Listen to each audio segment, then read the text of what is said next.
15분 발제 시간인데 딱 제가 15분 분량을 써왔습니다. 이 내용은 그냥 제가 농촌 선교에 대해서 잘 안다거나 대안을 갖고 있다거나 라는 것보다는 대부분 다 알고 있는 내용들을 함께 좀 공유하고 나누면서 이따가 토론할 때라든지 해서 좋은 아이디어, 선교적인 어떤 방안과 농촌 목표에 대한 생각들을 좀 나누고 싶은 마음이었습니다. 시간에 맞춰서 한번 읽도록 하겠습니다. 이게 이렇게 정돈된 글이 아니고 문장이 안 맞을 수도 있지만 그냥 아이디어 차원에서 함께 나눴으면 좋겠습니다. 들어가는 말, 2023년 현재를 살아가는 우리들은 도시의 화려한 빛과 농촌의 어두운 그림자를 동시에 겪으면서 살아가고 있다. 대한민국은 이제 더 이상 개발도상국이 아니라 선진국이 되어져서 이주노동자들의 노동력 없이 자국의 노동력만으로는 도시 농촌, 다시 말해 산업 현장과 농업 현장에 돌아가지 않는 실정이다. 농촌에서 태어나더라도 농사를 생업으로 삼으려고 농촌 지역에 남아있는 청년층들은 거의 없고 고등학교 졸업과 동시에 모두 다 대학과 취직을 위해 도시로 떠나간다. 이렇듯 한국의 농촌은 이제 부모님 세대들과 이주 노동자들의 고된 노동을 이어가며 현재를 일구어가고 있다. 그러나 한국의 농촌이 농촌 공동체로서 지속 가능한지에 대한 섣부른 부정적 판단을 하거나 체념을 하기에는 이르다고 생각한다. 그 희망에 대한 가능성은 바로 교회의 선교적 사명에 있다고 볼 수 있다. 더불어 선교적 노회의 역할을 찾아봄으로써 농촌 선교의 가능성을 타진해 보고자 한다. 두 번째는 우리 오늘 기도도 해주셨던 것처럼 농촌 소멸과 농촌 소멸이 농촌 교회의 위기로 직결되는 그런 현실을 위해서 한번 좀 생각을 해봤습니다. 앞서 말한 대로 한국의 농촌은 심각한 소멸의 위기에 봉착해 있다. 젊은 층들은 대부분 도시로 나가면서 농촌에 새로 태어나는 신생아 출생이 급감했다. 유원 소재 초등학생의 학생 수는 10년 전에 비해 절반 가까이 현저하게 줄어들었다. 이는 초등학교 뭐라고 써있네.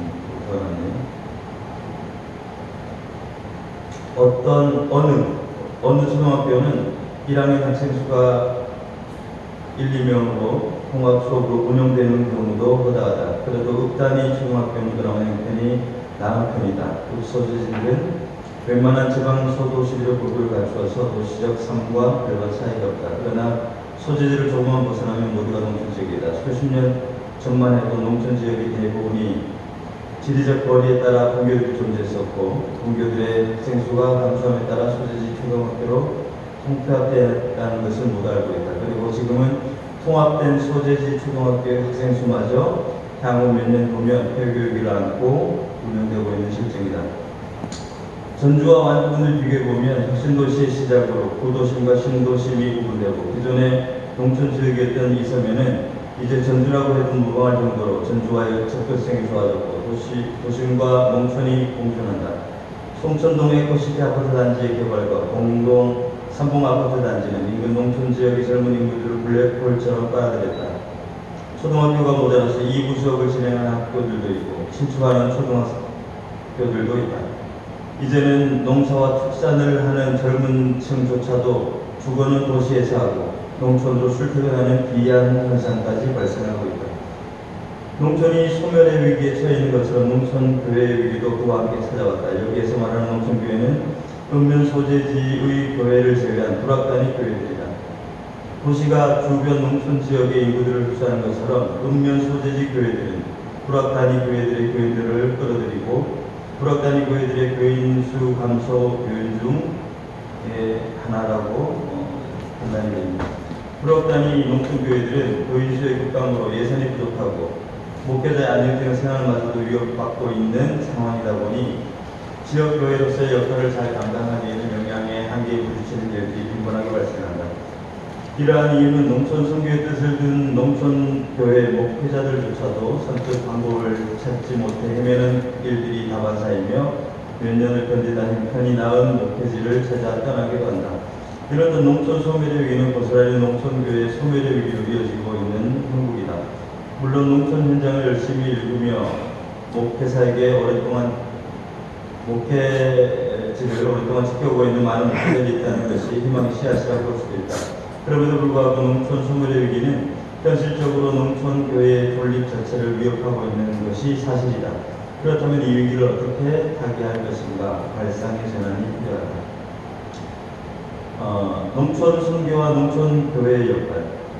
농촌 교회의 현장이 어려워짐에 따라 가끔 농촌 선교와 농촌 교회를 지원하는 것이 혼동되어 사용되고 있다는 인상을 갖는다. 이 말은 농촌 교회 선교비 지원이 직접적인 농촌 선교는 아니지만 농촌 교회를 선교적으로 지원하는 것이 농촌 교회가 지역에서 선교적 역할을 잘 감당할 수 있는 안정적인 기반을 제공할 수 있다는 것이다. 물론 일정한 선교비를 몇 년 동안 지원한다고 해서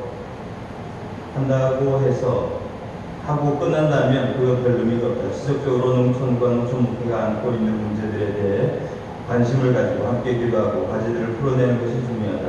각 농촌 교회들이 실질적으로 고민하고 있는 기도의 제목들을 함께 나누고 중보하며 실질적인 해결을 함께 모색하고 지원하는 것이다.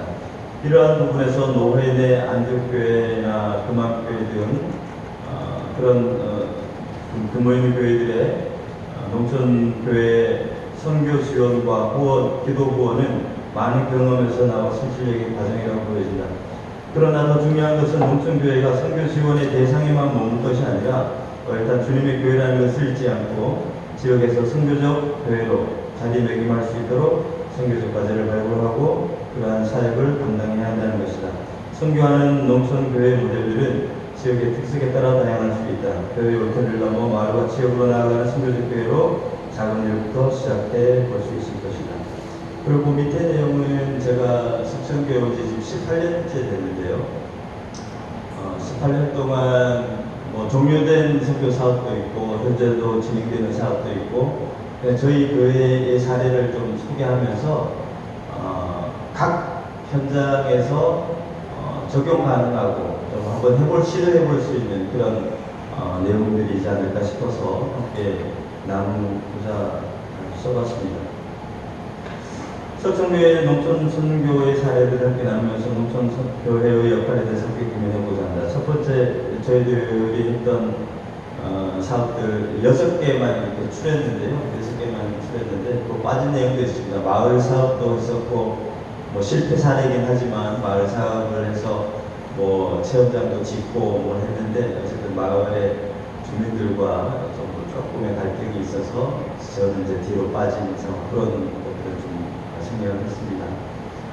첫 번째 제가 석천교회 와서 했던 것은 제가 농촌개발원에 있다가 이제 해외 연수를 갔다가 이제 와서 농촌 지도자 과정 연수하고 들어와서 처음 시작한 것이 석천교회 와서 처음 한 것이 이제 농사였거든요. 농사를 한 5년 동안 무농약 유기농 인증을 받고 지어가지고 농촌개발원에서 전량 좀 비싼 가격으로 수매를 했고 그 비용을 가지고 저도 아동센터에 우리가 선교비로 지출했던 내용입니다. 그리고 두 번째는 그 당시에 농촌개발원에서 지원하는 양계장 사업을 양계장 건축 비용을 받아서 양계장을 소규모로 짓고 그래서 1년 동안 300마리 정도의 털육닭을 키워서 털육닭 계란을 또 전주시내 신도들과 함께 이제 구매를 했었고 또 닭들은 공간이 가까우면 이제 동목회원 교회들을 중심으로 닭을 잡아서 제가 닭을 배달을 하고 주문을 받아 서울의 초등교회나 이런 교회를 진공 포장해서 또 이렇게 배송을 보내기도 하고 해서 선교비를 또 모은 사례들이 있습니다.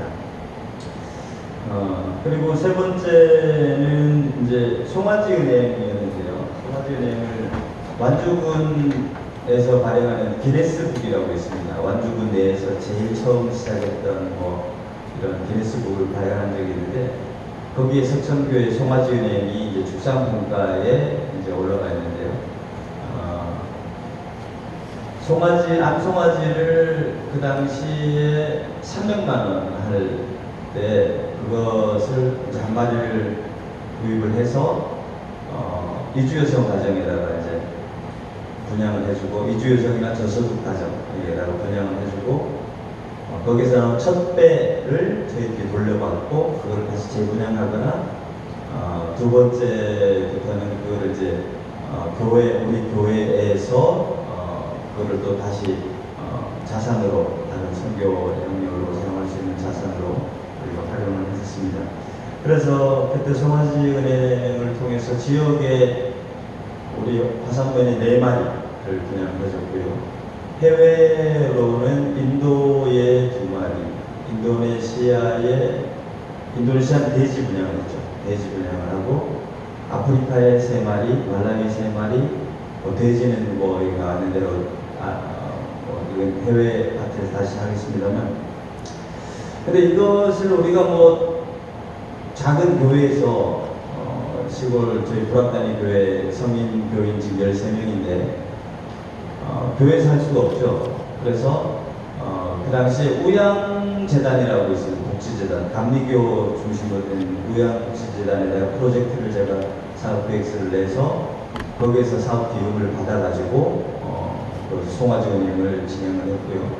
그러고 나니까 이제 SNS를 통해 가지고 이렇게 하다 보니까 아는 지인들이 이제 뜻 있는 지인들이 이제 송아지 값을 보내오시기도 하셨고, 그래서 이제 진행을 했고요. 그래서 이제 그게 이제 진행을 이렇게 하다 보니까 송아지 값이 지금은 좀 많이 떨어졌습니다만 이제 그 당시에는 너무 비싸고, 해외로 했더니 그 당시에 송아지가 인도나 아프리카에 정도 한 50만 원 정도면은 송아지를 웬만큼 이제 한 1년령 되는 송아지를 이제 곧 임신 가능한 50만 원이면 가능하겠더라고요. 그래서 이제 지역에 한 4마리를 분양한 이후로는 이제 해외 분양 쪽으로 계속 진행을 현재까지도 하고 있습니다. 그리고 나서 제가 이제 가서 이제 아동센터를 이제 엄중 목사하고 이제 그 보건소 구건물 우리 비어있고 방치되어 있는 것을 군청에 가가지고 그 과장을 만나고 군수 이제 결제를 받아서 무상 임대를 받아서 리모델링 공모 사업을 통해서 이제 리모델링한 이후에 이제 아동센터를 시작을 했고 지금까지 잘 운영하고 있습니다. 그 당시에는 이제 이주 여성들이 농촌 지역에 한참 몰려올 때라, 그때는 이주 여성들 한글 교실하고 뭐 문화 교실하고 뭐 이런 것들 하느라고 제가 그때 한글 교실 강사, 이주 여성들 한글 교실 강사하고 할머니들, 지역의 할머니들도 지역 그 한글 교실, 그게 이제 면에서 운영하는 강사인데, 이주 여성 한글 교실, 한국어 교실, 할머니들 한글 교실 강사로 한 10여 년 제가 활동을 했습니다. 근데 이제 그 이주 여성들의 자녀들이 고스란히 또 이제 아동센터로 유입이 되고, 지금까지 그 아이들, 중학교를 간 아이들도 지금 제가 뭐 영어하고 수업을 지금 또 진행을 하고 있습니다. 그 지역에 대한 그 내용들이고요. 그리고 좀 지난 일입니다만 저희들 교회에서 송아지 위탁 사업을 진행을 한 적이 있거든요. 한우예천이라는 브랜드에서 암송아지를 그때는 이제 저희 교회 제 신용을 보고 이제 무담보로 송아지를 이제 입식을 시켰는데, 그래서 장모님 가정, 3가정이 저희 교인 중에 3가정이 소를 키우시는데 그 소막이 우사가 절반이 다 비어 있었어요. 절반이 다 비어 있어서 장모님 가정에 50마리, 원사님 가정에 50마리, 집사님 가정에 40마리 그리고 제가 한 칸 빌려가지고 제가 직접 키우는 소 5마리. 그래서 145마리를 그때 이제 받았어요. 3년 동안 암송아지를 2마리씩 이제 내어가지고 한우예천에다가 송아지를 이제 보내면 그 송아지 값을 받는 거거든요. 그래서 3년 동안 2마리씩 내어서 세 가정이 어쨌든 경제적으로 그 당시에 하여튼 송아지 절반 이상이 비어있었으니까 3년 이후에는 경제적으로 세 가정이 아주 튼튼한 기반을 잡을 수 있는 계기를 만들었던 그런 사업이었습니다. 그리고 이제 마지막 이 내용이 이제 해외 선교인데요. 그러니까 사실 저희 같은 작은 교회가 해외 선교를 한다는 것은 뭐 좀 어려운 일이기도 한데 저희 케이스는 조금 다른 사례예요. 저희들은 이제 해외 선교사님들에게 선교비를 보내는 게 아니고 중간에 해외 선교사님이 없습니다. 없고 아프리카 말라위의 현지 교회, 현지인들 교회와 저희 교회가 직접적으로 이제 선교 협력을 하는데 처음에는 이제 사업은 선교비만 단순히 보내는 게 아니고 저희들이 그 사업 함께 논의하고 그리고 거기 아이들 우리가 처음에 공부방하고 아동센터 이렇게 했던 것처럼 거기도 이제 타가 그리고 고아들 급식 그리고 우리로 얘기하면 어쨌든 공부시키는 거 뭐 이런 부분들 협력하고 거기서 이제 농촌 지역이기 때문에 또 농사 또 짓는 생명농업을 제가 또 해외 파트 생명농업 이쪽으로 활동을 하고 있어서 생명농업을 할 수 있는 어떤 뭐 교육과 기자재들 지원하는 그런 사업들 그리고 아까 얘기했던 이 교회 자립을 위해서 저희가 목회자 자립을 위해서 송아지 1마리를 분양해줬고요. 교회 자립을 위해서는 또 송아지를 2마리 따로 분양을 했습니다.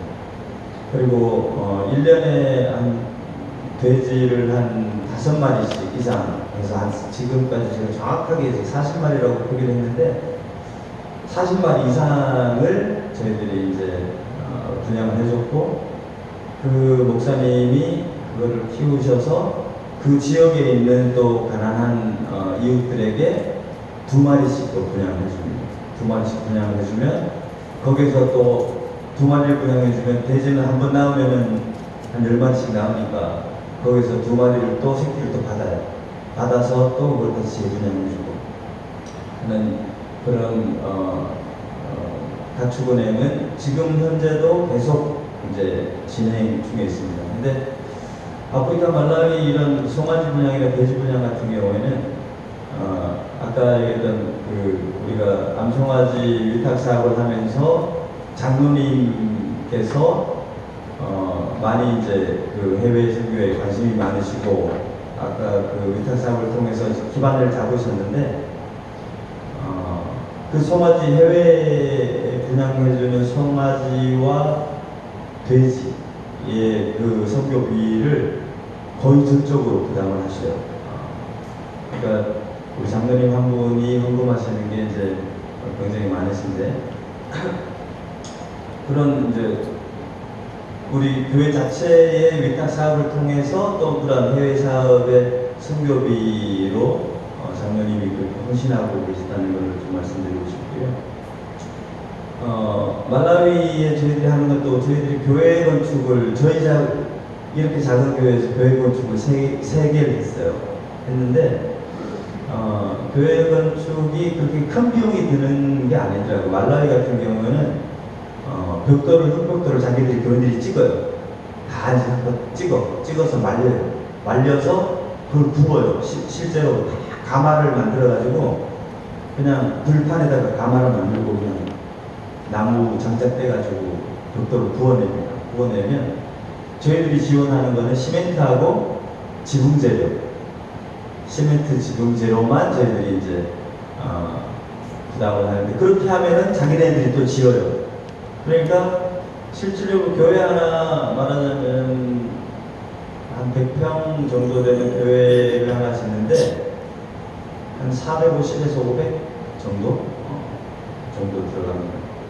근데 그것을 이제 제가 이제 뭐 SNS에서 가끔 글을 올리면 이러저러 그 연락이 오고 후원금을 보내주는 분들도 있고요. 그래서 결국에 제가 또 건축도 3개를 했으면 했고, 우리 그 송아지 분양이나 여기에 뭐 수경책 보급 사업도 하고 있는데, 그런데 뭐 7교회도 참 동참을 해주시고 적성교회도 동참을 해주는 그런 사례들이 있습니다.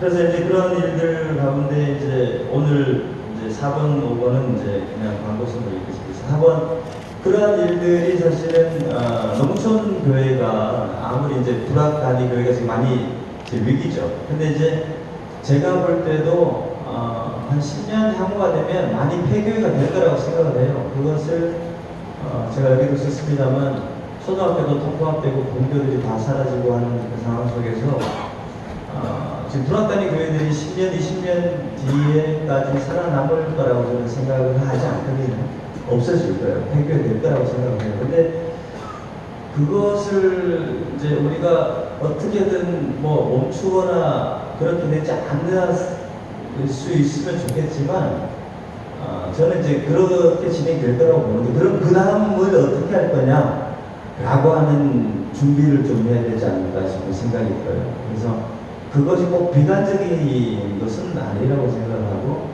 돌아오는 농촌을 만들어야 되고 농촌교회가 역할을 감당해야 된다는 취지로 이 글을 썼습니다만, 그럼에도 불구하고 그렇게 점점점 소멸해가는 그런 위기 속에서 역할을 찾아가다 보면 살아남은 교회는 살아남고, 또 인구가 자연적으로 소멸해서 이제 인구가 없는데 교회가 필요하지 않을 수 있잖아요. 그러니까 그런 경우에는 어쩔 수 없고, 그런데 그 다음의 문제를 누가 대책을 세울 거냐?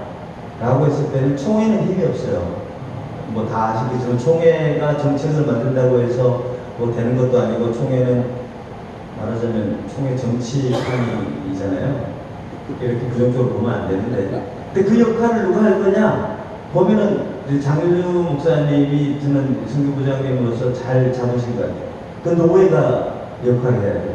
제가 볼 때 노회가 그걸 할 수 있어요. 개교회와 가장 근접해 있고 그 교회들 사정과 현실들을 잘 살필 수 있고, 각 위원회에서 그런 어떤 정책이라든지 실행 방안이라든지 대안이라든지 뭐 이런 것들을 만들어내고 실행할 수 있는 단위는 노회다.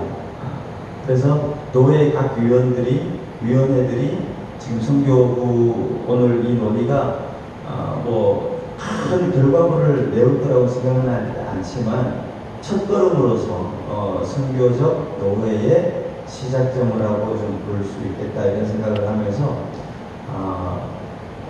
이번 계기를 통해서 우리 노회의 각 위원회들이 활발하게 다 연결되어 있잖아요. 오늘 이 사실은 각 분과가 이게 독립된 개별적인 어떤 그런 영역이 아니고 모두 복합적이에요. 다 연결되어 있고 한 교회에서 다 관심 가지고 있고 한 지역에서 다 함께 일어나고 있는 일들이잖아요. 그러니까 그 중에서 가장 잘할 수 있는 선교적인 어떤 지향점들과 목적들을 작은 교회일지라도 농촌교회가 찾아서 함께 했으면 좋겠다는 생각이 들고요.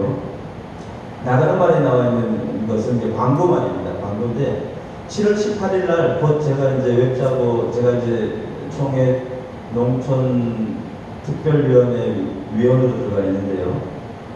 18일 날 7월 18일 날 화요일 저기 전북로에 이기봉 목사님 심호하시는 그 건축사로 잘 해가지고 좋은데요. 거기서 농촌 선교 세미나 정식 세미나를 합니다. 그래서 전문가들과 또 각 농촌 교회 사례들과 또 총회적인 어떤 정책 제안들, 그리고 어떻게 풀어내릴까 한 종일 이제 정책 세미나를 하게 됩니다. 거기에 관심 있으신 분들 꼭 참석해 주시고, 그 총회의 특별위원회 정책 세미나 전에 오늘 선교부에서 우리 전북 통해서 이런 귀한 선교 세미나를 하게 된 게 저는 참 뜻깊다 생각이 들어요. 오늘 이 얘기가 함께 참석했던 분들과 그런 생각들이 모여져서 그날 7월 18일 날 또 함께 그 자리에 모여가지고 더 깊은 얘기들과 좀 대안들을 좀 생각을 보았으면 좋겠습니다. 이상입니다.